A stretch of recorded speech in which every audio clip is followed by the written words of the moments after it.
દેવગુરુ Brihaspati 11 March 2026 થી મિથુન રાશિમાં થઈ જશે માર્ગી।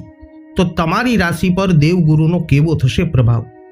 મિત્રો, આ વિડીયોમાં આપણે ચર્ચા કરીશું મેષ, વૃષભ તથા મિથુન રાશિના જાતકોની। તો નમસ્કાર મિત્રો, અંબા એસ્ટ્રોલોજી ગુજરાતી ચેનલમાં આપ બધાનું ખૂબ ખૂબ હાર્દિક સ્વાગત છે। મિત્રો, નિયમિત જ્યોતિષીય માર્ગદર્શનને લગતા વિડીયો જોવા માટે તમે અમારી ચેનલને અત્યારે જ સબસ્ક્રાઇબ કરી લો। આ વિડીયોને લાઇક અને શેર કરવાનું ભૂલશો નહીં। જ્યોતિષને લગતા સમાધાન માટે તમે અમારો સંપર્ક અવશ્યથી કરી શકો છો। મિત્રો, વૈદિક જ્યોતિષ શાસ્ત્રમાં દેવગુરુ બૃહસ્પતિને સૌથી વધારે શુભ માનવામાં આવે છે।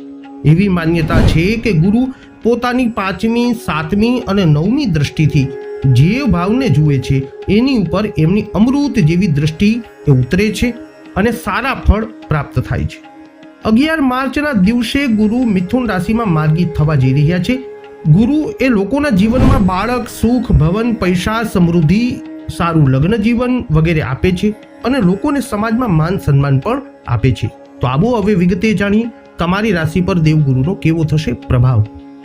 સર્વપ્રથમ વાત કરીશું જેમના નામના અક્ષરો હોય છે અલ, ઈ, એટલે કે મેષ રાશિના જાતકોની। ગુરુ એ મેષ રાશિના જાતકો તમારા 9મા અને 12મા ભાવના શાસક ગ્રહ છે અને તમારા 3જા ભાવ એટલે કે મિથુન રાશિમાં માર્ગી થશે।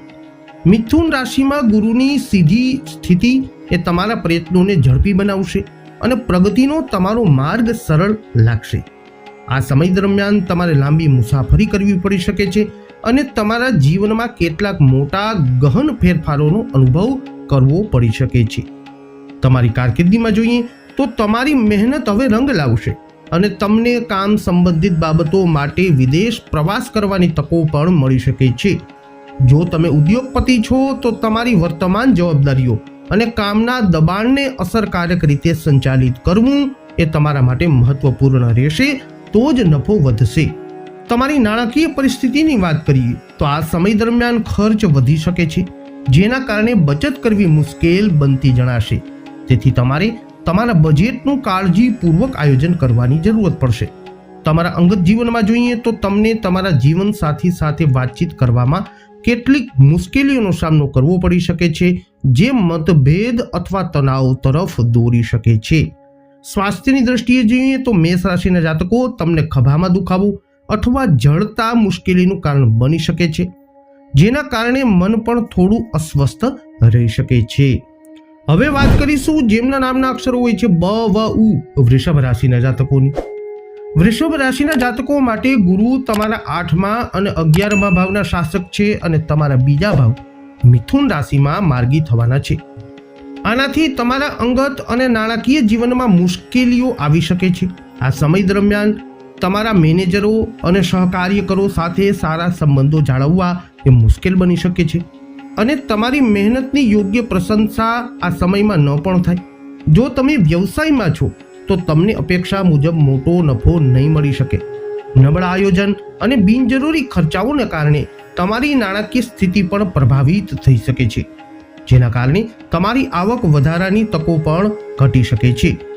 તમારા વિચારોનો તમારા જીવનસાથી પર સારો પ્રભાવ પડશે નહીં, જે તમારા અંગત જીવનમાં શાંતિ અને ખુશીને અસર કરી શકે છે। સ્વાસ્થ્યની બાબતમાં જોઈએ તો ખાસ કાળજી લેવાની જરૂરત છે, કારણ કે આંખો અને દાંત સંબંધિત સમસ્યાઓ તમને પરેશાન કરી શકે છે। હવે વાત કરીશું જેમના નામના અક્ષરો હોય છે ક, છ, ગ, મિથુન રાશિના જાતકોની। મિથુન રાશિના જાતકો માટે ગુરુ 7મા અને 10મા ભાવના શાસક છે અને હવે મિથુન રાશિમાં પહેલા ભાવમાં એટલે કે તમારી રાશિમાં જ એ માર્ગી થવા જઈ રહ્યા છે। નકારાત્મક વિચારો આ સમય અવધિમાં તમને આવી શકે છે, જેને તમારે સભાનપણે ટાળવાની જરૂરત છે।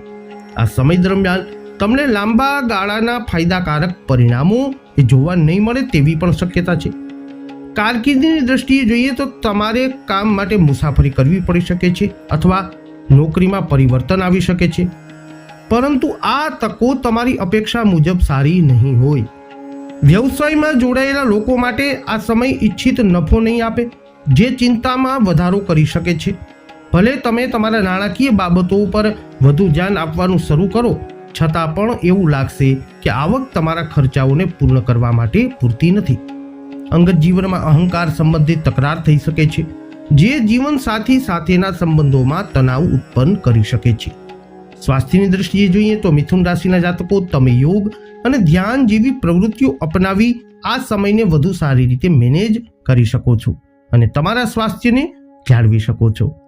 તો મેષ, વૃષભ તથા મિથુન રાશિના જાતકો વૈદિક જ્યોતિષ શાસ્ત્ર અનુસાર 11 માર્ચ 2026 થી દેવગુરુ મિથુન રાશિમાં થઈ જશે માર્ગી અને તમારી રાશિ પર કંઈક આવો કરશે પ્રભાવ. આ વિડીયો અંગેના તમારા અભિપ્રાય, તમારા મંતવ્ય શું છે કોમેન્ટમાં જણાવજો. વિડીયોને લાઇક કરજો, શેર કરજો. હજુ સુધી આપે અમારી ચેનલને સબસ્ક્રાઇબ ન કરી હોય તો અવશ્ય કરી લેજો. ફરી મળીશું નવા વિડીયોમાં. જય અંબે.